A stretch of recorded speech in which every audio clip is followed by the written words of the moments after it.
Et tu vois, si je devais pousser plus loin, je dirais même que parfois, les gens qui viennent avec des images avant qu'on les ait eues en clinique, eh ben, ça nous complique la chose. Ça nous complique la vie parce que les gens, ils sont allés chez le radiologue qui est de bonne foi. Alors, je m'excuse auprès de mes amis radiologues, j'espère que je ne vais pas me faire d'ennemis. Mais ils vont aller chez le radiologue qui ont des machines de plus en plus puissantes, qui voient de plus en plus de trucs. Le radiologue, donc, il va être sur sa console, il va voir plein de déformations, de trucs, etc. Il va le noter sur son compte-rendu. Donc les gens, ils vont avoir une liste de courses, de choses qui vont pas sur leur compte-rendu. Et ils vont passer, par exemple, leur radio le vendredi. Toi, tu vas aller voir le lundi. Ils ont eu tout le week-end pour lire le truc. S'inquiéter, exactement, se stresser et devenir enfin voilà, complètement paranoïaque parfois. Et on sait en plus, pertinemment, enfin ça a été prouvé que entre ton niveau de stress et tes symptômes, il y a une corrélation directe.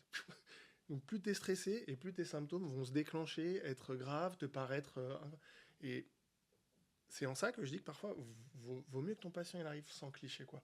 Au moins tu es plus tranquille et tu peux travailler plus sereinement. Enfin, je sais pas si tu as la même vision des choses. Complètement. Et j'ai pensé à quelque chose qui s'est produit, heureusement, il y a maintenant une dizaine d'années. Comme Johan et Laura a vu aussi, les différents pays, différentes fédérations ont différents protocoles de bilan de pré-saison. Donc, l'examen le patient doit faire un ECG au repos, ou plutôt d'effort. Il n'a pas 40 ans, il en a 39,5, mais si je suis au Canada, il faut que je le fasse à 30 ans. C'est très, très variable. Très hétérogène, qu'on essaie quand même d'aller grosso modo dans la même direction. Je reviens un peu aux examens d'imagerie.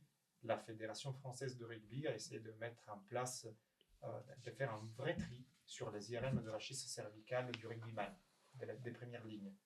Si on fait des IRM, on voit de tout, surtout sur une première ligne.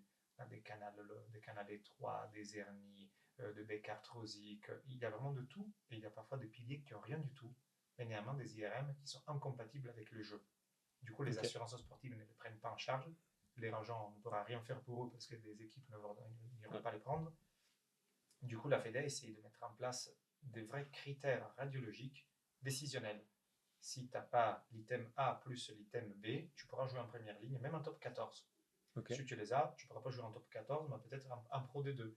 Donc, c'était bien standardisé. Okay. Toujours parce qu'on ne peut pas se fier uniquement aux IRM. C'est l'IRM et c'est la clinique.